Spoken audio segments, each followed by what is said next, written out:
welcome to the JTM Community Podcast, where we are building a community you can bank on. If you are watching this, you already know who today's guest is. If you aren't watching and you're listening, then you will know in just a moment. Of course, for those who want to touch base with us, get your information sent in as far as your thoughts, ideas, your stories. If you have questions and we get enough information, we'll do a Q&A. You can do that all through j-tm.community/podcast. You can also reach out to me there for advancement advising, again, through the main site. You can check out resources that are both local to the Mount Pleasant, Michigan area, as well as national resources. You can check out some of our community partners through that as well. For your convenience, one-click voting, engagement, having conversations with the community. You can do all of that through our Facebook. It's going to be on the upper right-hand side of the website, in addition to links to Spotify and whatnot for ease of use and listening.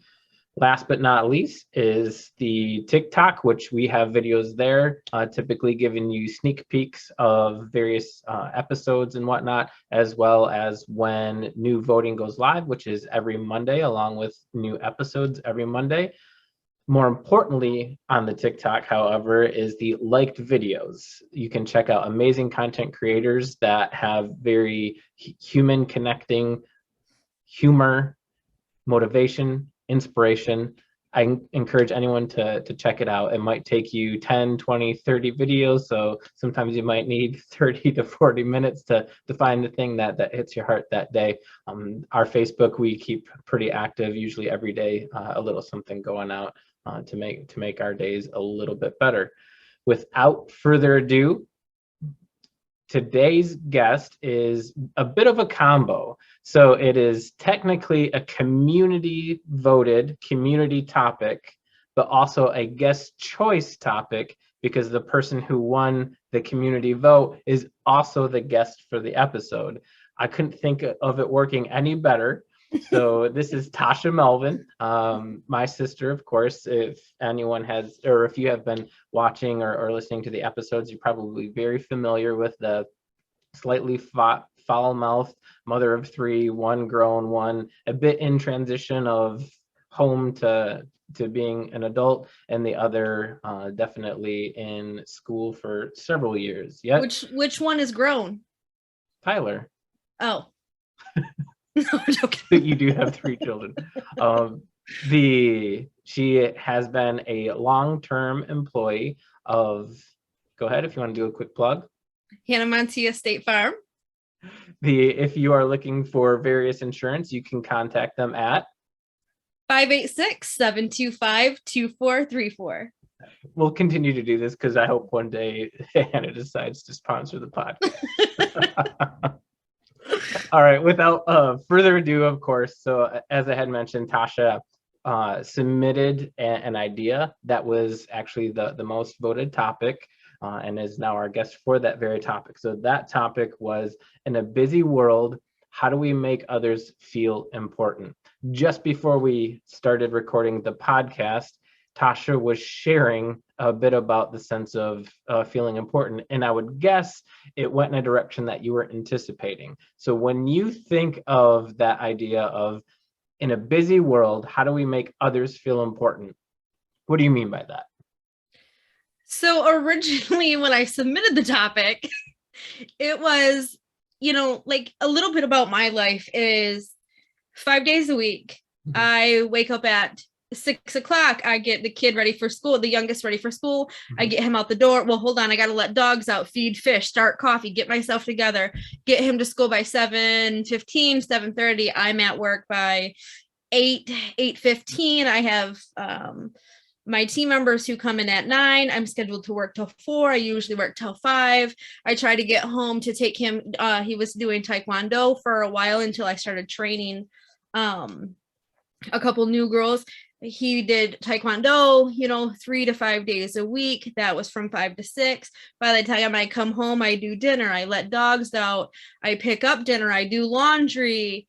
By the time I do all that, when the weekends come, either I'm making up for time lost that I didn't have time to do things throughout the week. Mm-hmm. That's, grocery shopping, taxes, spring cleaning, yard pickup, just catching up on laundry, bedding. I mean, the list goes on and on and on.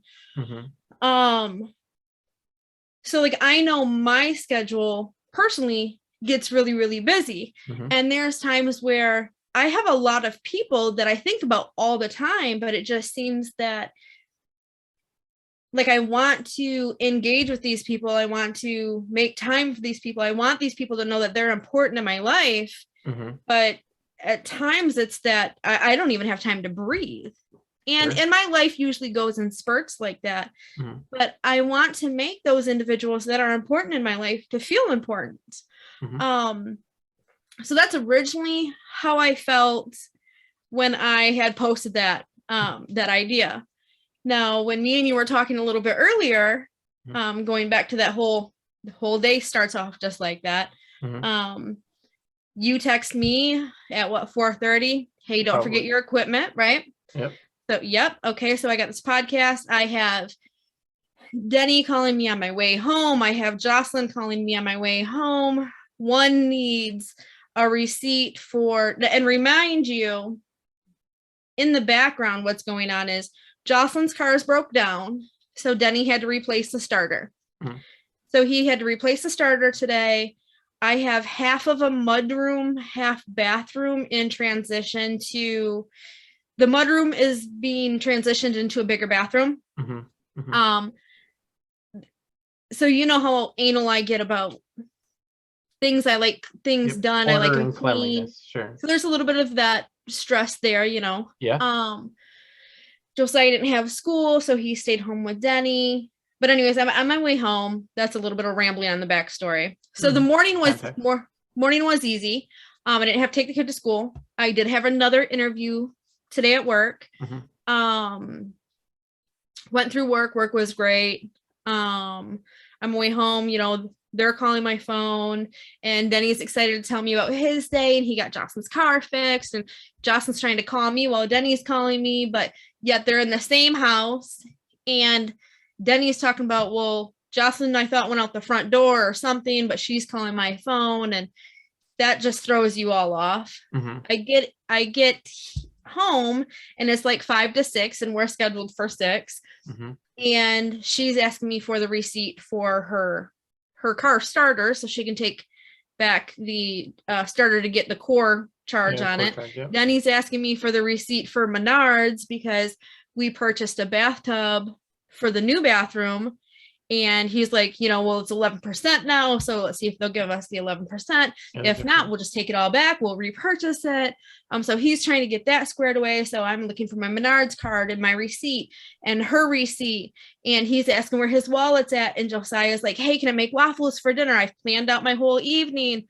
Hey guys, I got to really get this podcast done. I got to get in here. As you can see, the room's not clean, the dishes aren't done, the dogs were running around, one had to be kenneled, and it's just at that moment like I was everybody's importance. Mm-hmm. But I wanted to be nobody's importance. Mm-hmm. Like there's those times in life where like I don't know where the balance is, and that's just me personally, right? Sure. Where people would say, well, there you were important in that situation, but that's not the type of importance that I was thinking about until I had the conversation with you. Yeah, because you were very important to them. Right, but I didn't think about that when I originally had posted it to the podcast. It was more so of how do you make people feel important? And you do a good job of, hey, just throwing out a text, hey, how you doing? Love you guys, just checking in. Yep. And like, I know personally, like I always respond to you. It might be a little bit later, but I always try to respond. Yep. But the thing is that's just, to me, I feel like that's just a response. It's like, I know I need to go see my brother. I know the things that makes people feel important, or like Shauna, we've been trying to catch up for a couple weeks now. her life's going this way, my life's going this way, how to make them feel important. Even spouses, significant others. Like when you get through a stage in life, and my life's not always this hectic. But it goes like a roller coaster. And when it's really, really busy, I think we just get caught in the motion of things. We're just that steam engine that just keeps going, and we're kind of get on autopilot, right? And even though it just seems like it's just seconds to text, hey, how are you doing? But I feel like if I don't engage in that, like if I were to text Shauna, which she's been great with, I may throw her a message in the morning, hey, I love you, have a great day, you're awesome. She could respond to me with 3 different messages throughout the day, and I may not even respond till the next day. Where some other people, with texting, people think that, hey, I'm at your fingertips, why aren't you responding? Where they don't feel important. So I just don't know, like, I don't even know that there is a right answer because everybody's different. Sure. As you say, importance, and you've already covered, there's a lot of ways to interpret that. So let's break up the idea into both sides of that coin, right? So let's start with where you initially meant for it to be, right? And then we'll go to what it's meant today. Important to me initially, what I meant was that they are important to me in a fact that I care for them, I love them, hey, I'm thinking of you, just to make that person feel good that hey, somebody cares. That's what I mean by important, not hey, here's a 200 pound of my problems, I need you to carry it, importance, right? Sure. It's just, hey, I love you, important. So the difference in the question and what we're talking about now is to answer your initial question that was part of the vote was, in a busy world, how do we make others feel important? The answer is, that one's easy. You can't.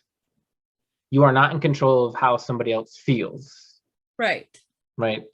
Now, if you say, if the question is, and it is a busy world, how can I convey to somebody that they are important? Very, very different. Right? That's the power, that's the control you have. It's also the answer you already gave me. Right. So one, I would pose the question, who are these people? And why do you need or desire for them to feel important? Right? I'm not saying it's healthy or unhealthy. Right? And the second part of that is, and I'm going to call you out a little bit. I know you're okay with that. So you've already described that your life has an ebb and flow of busyness. Recently. Always. No, fucking always. We can argue about this later. So you are a person who avoids dealing with their own shit by taking on things to be distracted about everything else. Right. You've always been that way. Yep. Yeah, since I can remember, even before you had children, you were that. And I said that in my recent podcast, is sometimes my best way of dealing with things is I don't deal with it. Yep. I get busy. Yep. You distract yourself, which is a really good coping mechanism, short term. Right. It's a really, distraction becomes neglect very, very quickly. Absolutely. And I knew when you posed that initial question, you had no focus on yourself. So the answer to the question is, how do you make you feel important? Because you ain't shit to anyone else until you take care of that, right? So you've flown before, you're about to fly pretty soon, actually, unless things changed, right? Saturday. Yep. And in their spiel, right, as before you take off, they're going to go through safety, like if these happens, if pressure in the cabin increases, the mask will drop down. And what do? Take care of you first. Take care of you first. Before you can help anybody else. And fucking Tasha, when these things happen, that is the last thing you do. No, absolutely. I like I'm at a good place right now. Sure. Should I be making more time for me? Mm-hmm. Absolutely. Do I feel like I know, and work right now is a big part of it. Yeah. Which But you're blessed to have Hannah, and she's hella blessed to have you. right, but the thing is, it's like with that, I know that she gives back. Yep. So I may be busy and slightly overworked right now, Yep. but that pays off in the long run. I don't even worry about that. Like, the best way to explain mine and Hannah's relationship is kind of like yin and yang. You know, we're a great balance for each other. Yeah. Definitely. You know, it wasn't until just recently where I put Josiah into Taekwondo. Mm-hmm. And again, that's not a me thing, but it kind of is. Yeah. Where as a mother, you know, I was sitting back and I'm like, you know, I'm listening to people that I work with and their kids doing this and their kids doing that and their kids doing this. And, you know, when I think about it, you know, Jocelyn did this and Tyler did this. And here's this little boy and he's like, he hasn't done anything. Mm-hmm. Mm-hmm. Well, why can't I make that happen? Like, I get maybe putting him into wrestling with a Mm-hmm. school club. That might not happen because I'm not going to be home for that. But if I can find him something that will keep him active, that he'll enjoy between the hours that I get out, even if I have to cut out a couple minutes early here or there, you know, with me and Hannah, we always work it out. Yep. So that's when he started Taekwondo. And again, some people's rebuttal might be like, well, that's not for you, that's for him. And it's making you busy. So it helps you not to deal with things. But It's as a parent, yeah. Right. But as a parent, it really is for me. Because when I see him out there and I see him doing well and I see him coming home and practicing it, and, you know, at 16 years old, he's outside, you know, I'm trying to think of some move. Yeah, he's practicing. Young grasshopper outside or whatever, you know, type thing. But he's not out, you know, drinking or vandalizing property or something like that. Like, that is my job. That makes me feel good. To know that, or even if it didn't last for a long time, even to know he's happy, he's active, that is for me. And as a parent and my personality, I get joy from seeing other people happy, which again, that falls back to, you know, oh, well, that's slightly an enabling mentality, or codependency, or, you know, whatever. Everyone gets joy out of seeing other people joyful. Or they should. Yeah. Or there's something that's going wrong a little bit. I mean, joy can be just like a yawn, like a smile. I will literally tell you, I work with a young lady. She started in September.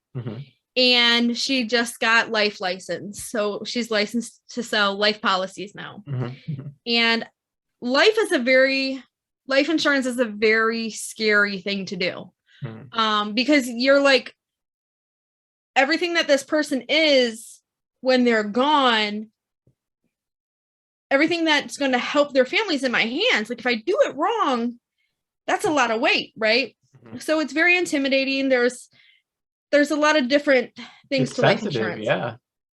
So you know, she would watch how we would sell life, and she would watch the applications, you know.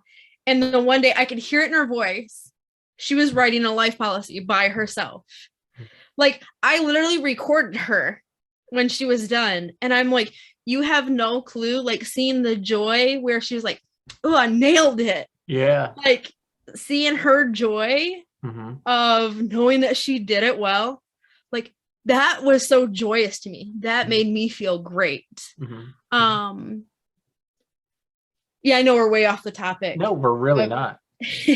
But I mean, so when people do well, or when people experience something for the first time and they have that joy, I mean, that is joyful. That is joyous for me. And you know, I have my handful of people where I can go for, you know, 6 months to a year with no communication. And, you know, we'll just throw a text, say, how you doing? We'll catch up maybe once a year on the phone. And that's enough for that relationship, as far as us both feeling important. Sometimes I just feel personally like everything's a juggling act. Sometimes I think we get so overwhelmed in making others important, where, and this is not speaking for myself, this is speaking for everybody. Sure. Where we do a juggling act of trying to keep, let's face it, a lot of us try to make people happy. Mm-hmm. Okay, that's the first problem. We're not going to make everybody happy. You're not going to make anyone happy. No. Like happiness, that's something that is processed within the person. You can create opportunities, right? So absolutely, people go to Disney World and are fucking miserable in Disney World. So I don't even know how. It's the most magical place on earth. Okay. Besides Tennessee. No, you're absolutely right in the sense of which just before we started record, you initially equated those two things, and I said no, like happiness and importance are not the same. Sometimes they do overlap, but they are not the same thing. Right. In that idea of importance, the first thing that we have to do, and I fell into the same trap as most people, right? Until the last few years. I actually started just before COVID. And I've mentioned this to you, and I think on the podcast, and people that are close to me know this, and I don't know the reason why, but something changed with me, like the way my brain works. It's always been a little different, but it changed in a way that I understand things, which you've seen the response to that. I'm more engaged even with the family, right? Like I check in, months would go by and I wouldn't have checked in before. Right. And I'm getting a little emotional, so I apologize. What I understood is that so much of our life is manufactured, and that all of those things are designed to pull us away and cause us to consume, right? Mm-hmm. Whether it's consuming food or money or time, electronics, or all of those things. Mm-hmm. And I'm saying this judgment free, right? I'm just trying to be objective. And what I began to understand is there's only one true currency in life, and that's the only one we can't get back, and that's time. Mm-hmm. Right. So almost everything I do is with that focus, right? I equate all of my actions to literal life. So when I reach out to you, and I always try to do a little something funny on Mondays, right? Right. And I saw you kind of stole what I said to the family. You like that? I did. I was like, dude, that's almost what I said this morning, even down to the turd in the corn cob. I literally copy and pasted it. I thought you would get a kick out of it. That's efficient, right? Yeah. But even like something like that, right? Yeah. Like, not even thinking. Well, I guess I thought about it because I'm like, oh, Jason will find this funny. Right. But that goes back to I want you to feel important, right? Not that I'm sharing it, right? But that I'm going to do something where you're going to catch it and you're going to be like, oh, where it'll make you smile. It'll bring you joy. But I would have never said anything. Hey, did you see what I posted? Yeah. But yeah, that's great that you caught that. So equating that to what I'm saying is it's having an understanding of who and what's important in my life. Mm-hmm. And that's what I literally expend my life essence, if you will, right? As I'm saying this, I'm understanding probably when things changed abruptly. And that's when I was surrounded with a lot of despair every day, just like mass amounts of despair from work, from family stuff, our family, Tracy's family, just constant despair. And what I began to witness are the people who chose to get stuck in the manufactured things, and the people who allowed themselves to invest in like that life essence. Right. And it popped off in a whole lot of ways. And that's one thing, like everything I do is filtered through it, like in a weird way. And I really struggle explaining it because I don't understand it. You're more mindful. No, it's not mindful. I was always mindful. I'm more connected. which is weird. And I'm also notoriously, I'm more known for being not conveying a lot of emotion, right? Right, And right, it's our upbringing has done that. And even like in this conversation, like I can feel that brewing. So I'm much more emotional. I feel joy more than I have ever felt joy in my life. I feel love more than I've ever felt love in my life. I also feel other people's despair right. much more, because even their despair and their struggle and like your situation with health, and the good news is awesome, the bad news is terrible, right? But those Mhm. two things have to happen, because how could you have had the good news if you didn't have the bad news, Right, right? right. So you're more woke. You're No, I fucking hate that word. I'm speaking in terms of awakening Sure, sure, of as a spiritual term, as awakening, not like, hey, I'm a millennial and hey man, I'm woke. No, I'm not talking like that. sure. So I'll give you that, right? I know what you're trying to say, and I would agree with that. So I just equate everything to literally life. So, and there are times where I don't need to like do that thing and it's really not worth it, but I'll do it anyway because there's like a mild joy in it, right? So, but going back to feeling important is I understood who are the people that are important to me, like truly are important to me, right? Which Mhm. actually isn't a lot of people. Well, that might sound terrible. It's really not a lot of people. Right. Right. So if somebody said, if you get married, how many people are you going to invite to your wedding? And you say 300, right? If you break it down, how many of those people are truly important to you? Right. 30, right? Right. How So many other people is there an obligation to? You yes, feel obligated to. yep. And we And had that conversation with our holiday podcast. yeah, yep, of obligation, absolutely. Yep. So like what that breaks down to for me is in some of the people that are important to me, I've began to understand that my level of importance to them is much less than their importance to me, right? So through that, I've began to match levels of investment, right? And there's no hurt or pain that goes with that. It's truly just an awareness. Right. So and You're mirroring that a little bit more. yeah, well, I just have a better understanding of if you think about it like stocks, right? So Right. I'm going to invest in the things that have the greatest return, Right. and whatever that would be, whether that would be in advice or compassion or time, whatever it would be, right? So there's Yep. tons of different kinds of value. So you and the family, Yep. right? Like you're important, and I believe you know that I feel that way, right?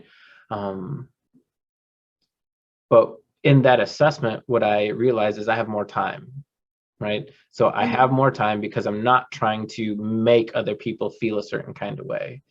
Because what I began to understand is how they feel about that towards me is irrelevant. I don't care. And when I die, like I'm totally cool with no one remembering me, like totally cool with that, as long as any impact that I had on their life was a benefit and it propelled them forward. Like that's all Right. I care. They don't even have to know that I had anything to do with that. As long as that is the reality that it did have some impact, totally cool with that. Right. So I live my life that way now, is that I expect nothing in return, right? I don't need anything in return. It's nice when you get it, right? Right. Absolutely. But in that understanding, it's like, okay, so now when I think of the person, it doesn't matter what I'm doing, because that is my priority now over Uh-huh. everything else, right? Over me making dinner, over me doing things at work. Now, mind you, I'm not going to stop a session and shoot a text. Like I'm Right. not an asshole. Well, I am, but I'm not that level, right? The But when I've had the understanding now, when I think of the person, I know if I don't do it right then, my brain's going to go off in a whole other direction. And I'm going to think about it tomorrow and be like, oh, I should have done that. Right. Because I'm Absolutely. thinking of them. Now I do And it. I, and I think so many people get caught in that, like Mhm. we're in the middle of cooking dinner and, it's going to take longer to me to wash my hands, to grab my phone, to throw out a text. And then now I've engaged in a conversation that I got to have a conversation. I think that's kind of where, you know, texting to us became so became so normal. Yeah. It's convenient oriented. Right. But now it's like kind of to the time where, like, to me personally, just pick up the phone.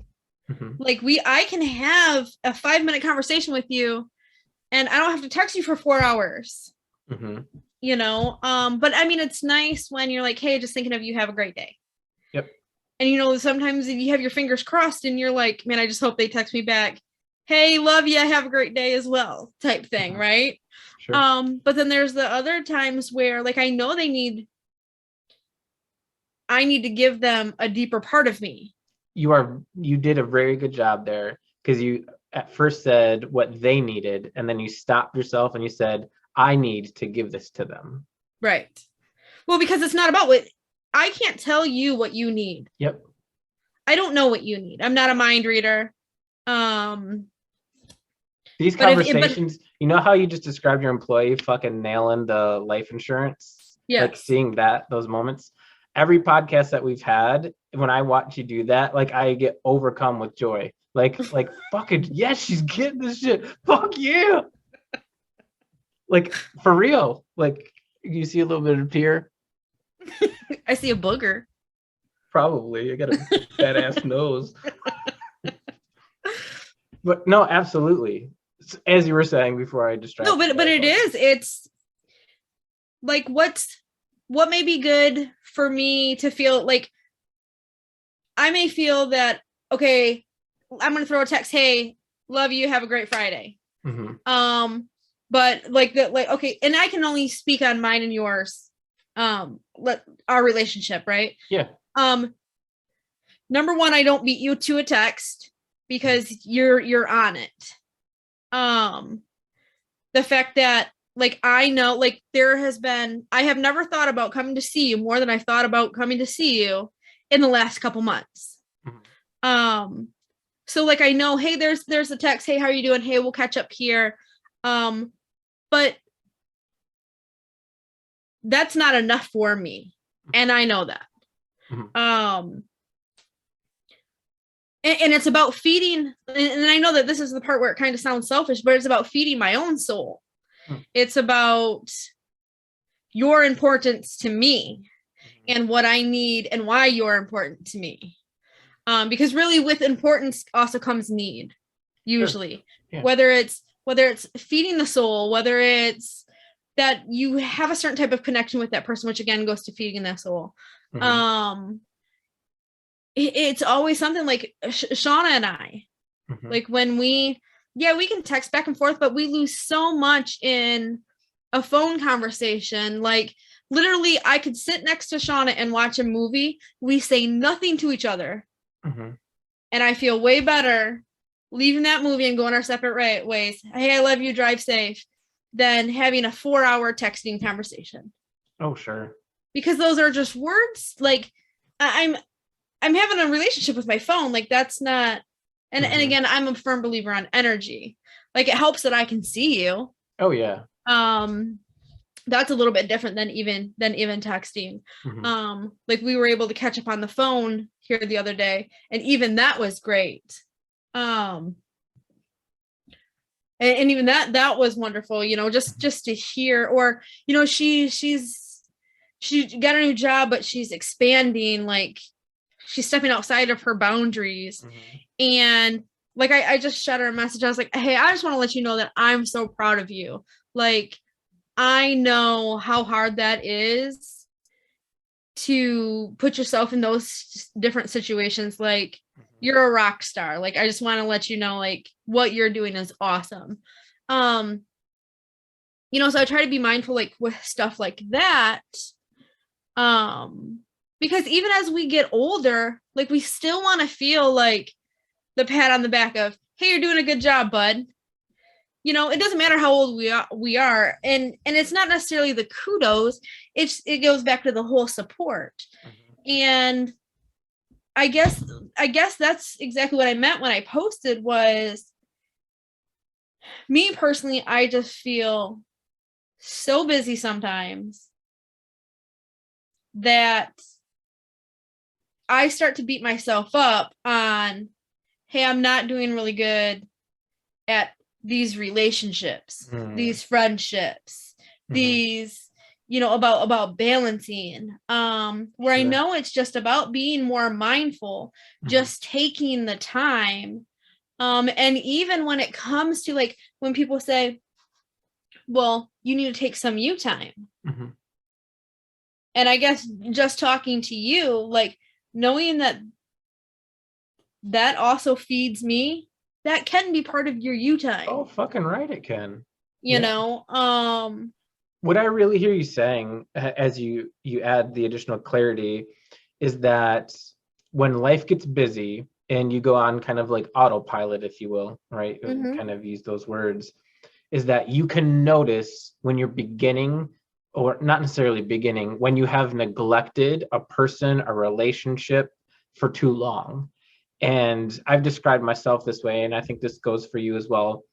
Being a person of a whole lot of love, right? And over time, that almost gets pensive. So there's like this built-in affection, and I don't mean like physically, right? But there's love and care that you feel you have been neglecting expressing that to, and it's not always to everyone, right? But all of our relationships with everyone are always different, right? And even within the same relationship, it'll ebb and flow and evolve and change over time. Sometimes they'll cease to exist and all of those things. But what I hear you saying is it's that acknowledgement of shit's been crazy, shit's been busy, whether intentionally or not, right? So part of it's on you and part of it is simply life circumstance. But you feel like you have not been investing in the way that you need to, right, to those people. Like even with Hannah, right? I work with Hannah 5 days a week, but we work together. And when we're busy, I mean, we're working, that sometimes like, I'm like, why didn't I just throw her a text on the weekend and say, hey, I just want to appreciate this, or hey, I love you, just have a great day. Like outside of work, I noticed that I don't, and I'm like, well, why don't I? Where I should. It's just being mindful. And I think really where you nailed it is coming down with the list of people that are important to you. Because there are people that I feel obligated. Sure. But really like, and again, I don't mean this to sound harsh, but the people, we'll call them the people of obligation. They, if they never heard from me another day in their life, that's probably okay. Yeah, they wouldn't think much about it. You know what I'm saying? There's people that, you would consider friends, but when you think about it, like, are they friends, or are they friends of a friend that just fell into your network of friends? So you feel obligated, where you may not have that connection. Absolutely. But I think that's really where you nailed it, where I think, everybody takes notes in their phones now, or, just writing, in a journal, just on who, maybe start off with your top 5, and start there. And then once you can handle the balance of those top 5, add your next 5. But I think that's where you nailed it, is I don't feel the need to reach out to somebody every day. But what I do want to do is I want to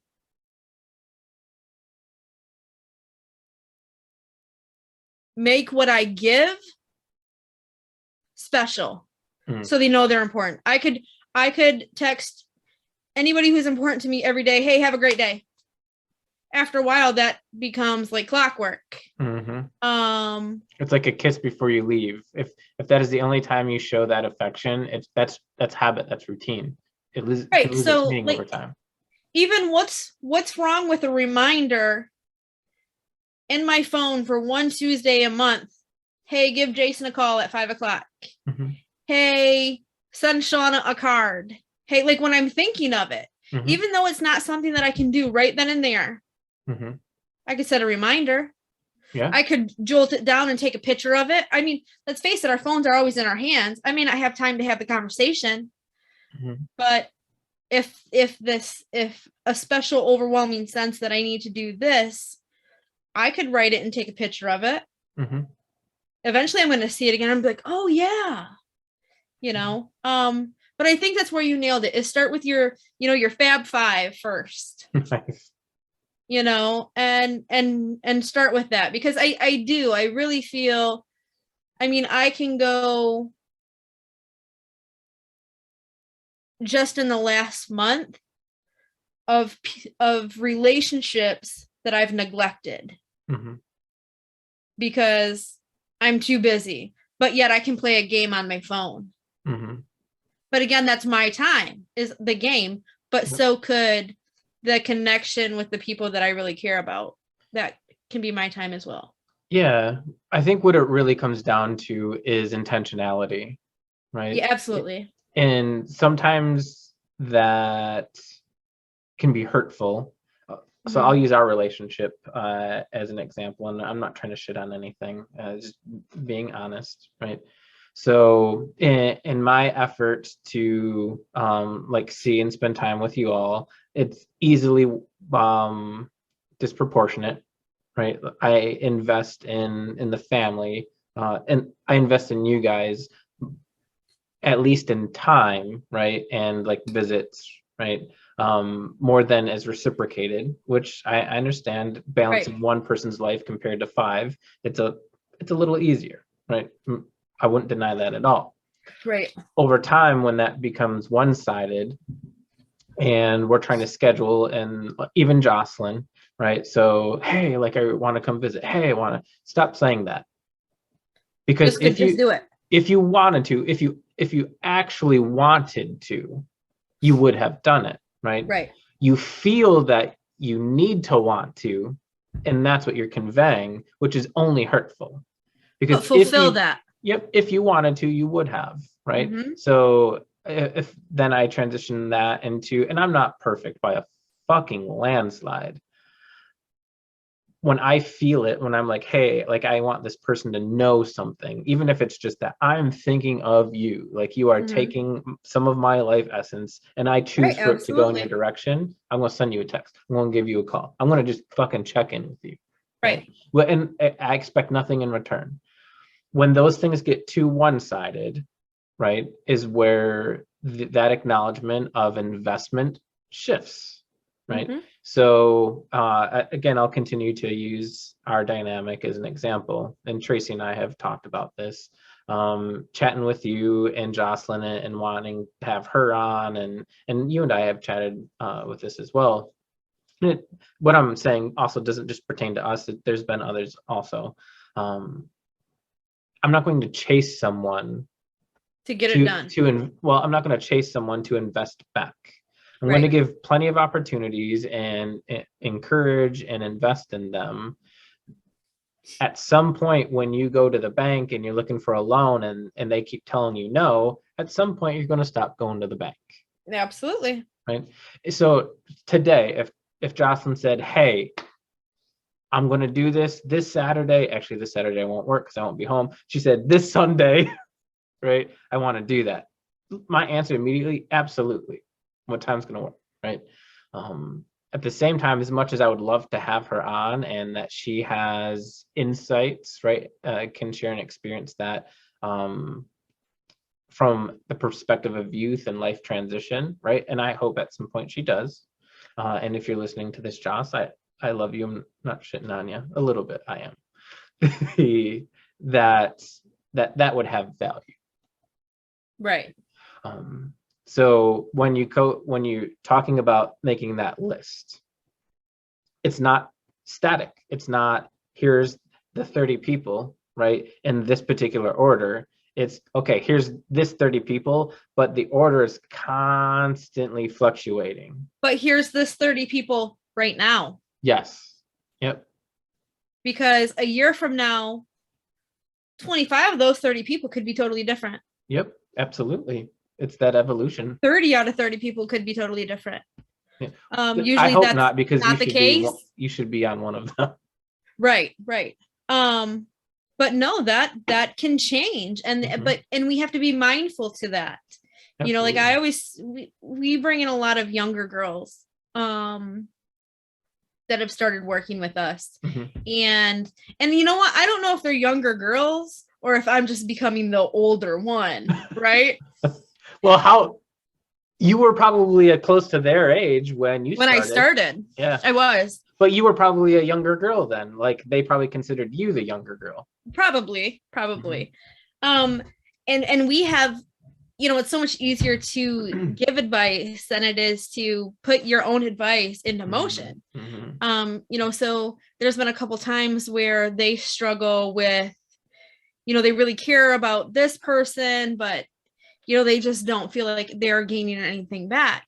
And we'll do the whole cup routine where I'll put out 5 cups, 5 glass cups, and I'll take 2 water bottles and I'll split 1 water bottle in the first 5 and 1 water bottle, and I dump it completely into 1 taller cup, being that person. Well, as you pour into everybody's cups, and I'll explain it based off of their dynamics, whether it's work, school, boyfriend, friends, whatever. When something's not being poured back, and when you're left with that empty cup, you have nothing to pour to give out. Just recently, I had the conversation of, you know, I told one of the newer ladies at work, I'm the type of person, I'll give you the shirt off my back. My problem is when I ask for just a sleeve off of that shirt because I got salt in my eye, when I can't even get a portion of that sleeve back, that's a problem for me. And unfortunately, it takes me to get to that point in any relationship. And when I say relationship, it's not boyfriend girlfriend relationship. Oh yeah, sure. It's any relationship. It could be a sibling relationship, it could be a working relationship, it could be a friendship relationship. But it takes me to get to that point where, you know, my eyes are burning and I can't breathe, and you're no longer willing to even allow me a little bit of that t-shirt to wipe my eyes. You know, there was a good story that I read about that actually that made me think of it. It was about a homeless man on a bus or a train. And I'll have to find it one day, where, you know, the kid was cold, and so he gave the kid his shirt. Well, as the kid got older, he became a CEO and he did well. And the bum, the homeless guy, he was still homeless, still a bum. And it went to what I can't remember, but whatever happened in the story, that shirt, I think, got him that job. You know, he spilled something all over his shirt as a young kid or whatever, and the homeless man was like, well, here, take mine. And the kid ended up getting the job, the CEO. And, you know, it changed this whole homeless guy's perception. Because, you know, even when he had asked for a little bit of help after he had made it, you know, the businessman didn't even know who he was, you know, just looked down upon him. And so it changed his whole perception on, you know, who you help. You know, so I mean, it's easy to say that, to tell people, hey, like, only invest in people that are going to invest in you. It's really easy to say. It's a lot harder to do. And go ahead. I think the healthier people become, as being mindful and becoming healthy internally, and not on a physical sense, but an emotional sense, a mental sense. the easier it is to set boundaries, the easier it is to say, hey, these are my Fab Five, no doubt. The easier these things come. But let's face it, a lot of our community that we have now is we all suffer with the balance of life, our addiction to time, and making people happy. Yep. Trying to make people happy. Trying to but do something. But you never hear us say, oh, we try to make people happy. Yep. The earlier, and I want to try and go full circle with this. Earlier, I had mentioned that our world is largely created out of manufactured things, right? Whether they're ideas or like actual items, all of that. What you're saying is one of those manufactured ideas, right? Where we somehow have the belief that we can make someone else happy, and you can't.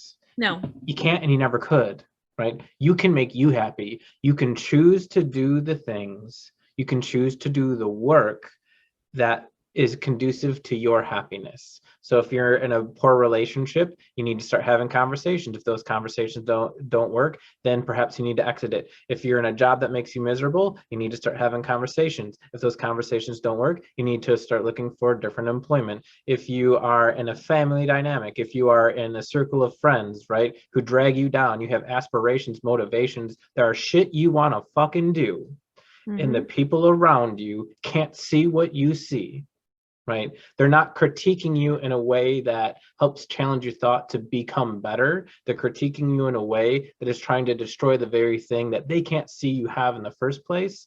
It's time to look elsewhere, right? This actually leads into potentially the next topic, the vote that's up for today. I checked it just before we started. And as of right now, what is winning is the idea of simple but not easy, right?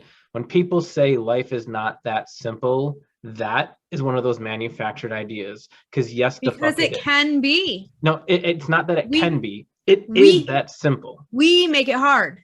Yep. So you're in a shitty relationship, then do the work. You have the conversations. Well, I don't want to say that. That's going to upset them. So what does that say about you and your relationship? Right? You go to work and it eats at your soul. There is nothing, work isn't pouring back into your cup, right? It only drains you every day. What are you doing? Right? Because even if work is hard, that's fine. Because work can be hard and still fill your cup. Absolutely. Right? It can be mentally draining and still fill your cup. It can be physically hard, laborious. Yep. It can still fill your cup. Yep. And it's not even about the job that you do. You may do a job that you may not even like, and it really has no purpose, but you pick things up and you put things down. But the people that you're surrounding yourself with are filling your cup. Yep. It's the environment. It's not necessarily what we do physically. It's not about what we do physically. And people, when you're working, most people spend more time in the job related things, whether it's the job itself, whether it's commuting, whether it's getting ready to commute to go to the job itself, right? All of these avenues, you're going to spend way more time throughout your life, more than likely, in those elements. Make it something that you feel is worth your life essence. In every interview that we do, I tell everybody that I've spoke with, we really want to make sure that everybody kind of jives well together. And the reason being is these 5 to 10 people in my office, I see you more than I see my kids, more than I see my family, my husband, my dog. I see you more than I see anybody in my life.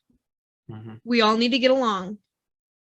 And if it's not there, or I think that there's going to be a mix in that, or, somebody's gonna, if you stir the spot, if you stir the pot, you got to lick the spoon, but the thing is we try to avoid anybody that's going to stir that pot, because we know, I know it sounds crazy, but my job it's a sisterhood. I work from home like one day and I'm like, oh my God, I need to go back to work. Like, I'm not saying that I love work more than home, but there are days where I love work more than home. Sure, that's fair. You know, but some days I can pull a lot more from work. Work may do a lot more for me. Then there's times where, you know, home does, you know, a lot of feeding the soul as well. But if it wasn't for my job pouring into my cup, filling my soul, I'm not driving 45 minutes to work every day when I can go to another agent 10 minutes down the road and make the same amount of money. You know, I've been offered more money to work elsewhere, to work closer, but you know what? You're not going to fill my cup like that. Yep. So you saying this right now is you answering that very question. In a busy world, how do we make others feel important? And that is to acknowledge their value. I'm not saying their monetary value, right? So what you're saying is the environment that Hannah has helped and provided, right, has helped create, is how you perceive feeling and being important, right? That is reciprocated because that is important to you, right? To be there to the point where you'll sacrifice, you know, roughly 2 hours a day, right? In an already busy life, right? And sometimes to a detriment. I mean, you said you had to take little man out of Taekwondo, right? Because you don't have the time. Right. And again, that's something that I know is short term. And we'll be back to next month. It's just getting everybody up to speed. And with us growing so quick, so fast, if I tried to balance all of it, it would be damaging for everybody involved. You know, I couldn't give the girls at work 100% of me, which is just going to take them longer to do what they need to do. I'm going to be more not as kind with Josiah because I'll be in a hurry. Come on, let's go. You know, we're running late. You know, that whole type of thing. So, you know, there was a lot of prioritizing right there where I knew, hey, this is what's going to benefit everybody in the long run. Which is fair. And when people can be that objective. So again, going back to short term, a lot of things can be helpful, right? And long term, they become neglectful. So with you saying, nope, this is just short term. Next month we go back. Next month comes, you're still training the girls. You have to reevaluate. Absolutely. Right. Because but we often get caught in that. We often get caught in this is just for a little while, and then 3 months later, 6 months later, 3 years later, right? We're still in this is just for a little while. Going back to again those manufactured ideas, and with what you're saying in conveying the work environment, right? That being the answer to the question you asked of feeling important and conveying that importance to others. It's all about intentionality. You've acknowledged it. So Hannah's very intentional with you, right? Both in intentional of having you there and working, but also making sure that you're okay, that you're supported. There has been chunks of time where you couldn't work. I mean, you had your brain surgery, right? Like, but she was, no, this person is valuable to me, not just as an employee, but as a fucking human being, right? And conveyed that. In the world that is so busy, if somebody truly feels that they don't have the time to reach out, that's not a value or an evaluation of importance, right? It's an evaluation of life balance. So what you're saying is that these other things in this moment are more important than those other things. Just like how you explained because I knew me mentioning Josiah or you taking him out of Taekwondo would get you to say, hey, let me clarify that because I'm a fucking stellar mom, right? So don't you fucking suggest that I am sacrificing my kids' joy and happiness for work. This is my situation, because that conveys the very thing. So I'll use me now as an example. So if this is a temporary situation, right, where life is so busy and you can't, right, the same evaluation pertains to Josiah and Taekwondo. So if in March you're like, hey, nope, like now my priorities are shifted, Now, like, this is one, what day works? Because I'm fucking coming, right? Right. Or same thing with planning a wedding, right? Or a graduation, which Jocelyn's was not too long ago. Well, longer now than I thought. Almost a year ago. Yeah, shit, yeah. So to answer that question, it's you have to be honest, right? And having a dialogue like this, having a conversation with those people, right? Well, not even just with those people, but with yourself. Like, yeah, that's where it starts. Sometimes it takes to sit down, if it wasn't for me having this podcast with you tonight, because I still have dinner to cook, laundry to do, dishes to do, get ready for my day tomorrow. Josiah's back to school. Like, I still have that stuff to do. Yep. I wouldn't have thought about any of this. Sure. And I would have just went on and, went on with like, well, when I get to people, I get to people. Yep. But it's, again, it goes back to making time for self, where you went back to say, hey, you can't make anybody happy. What you can do is you can make yourself happy and you can share that happiness. Yep. That goes back to time with yourself. You got to make that time for yourself to share that time with other people. Absolutely. Which is what this whole thing is. And by this whole thing, the whole JTM community company is on that very staple, is that there is so much shit in the world, right? We're all so busy. We all have so many things going on. We're bombarded constantly of negativity and detrimental things and ideologies and just constantly all of that, right? This hopefully serves to someone. And every podcast that I do, I always get shit out of it. Sometimes it's joy, sometimes it's frustration, sometimes it's frustration and joy. Right. Is that other people can say, hey, okay, I can take a step back, have an honest conversation with myself, right? And allow those challenges to consider, what do I really want? So a lot of people will say, hey, I want this thing. Well, the same conversation I used with Jocelyn, right? I want to come visit. No, you don't, right? You feel like you're supposed to want to come visit, right? And it might sound like a good idea, but if you wanted to, there's no obstacle. Well, now there's one because her car's not working, but no, they got it working now, but that's true. You should be driving it up there anyways. It's that idea.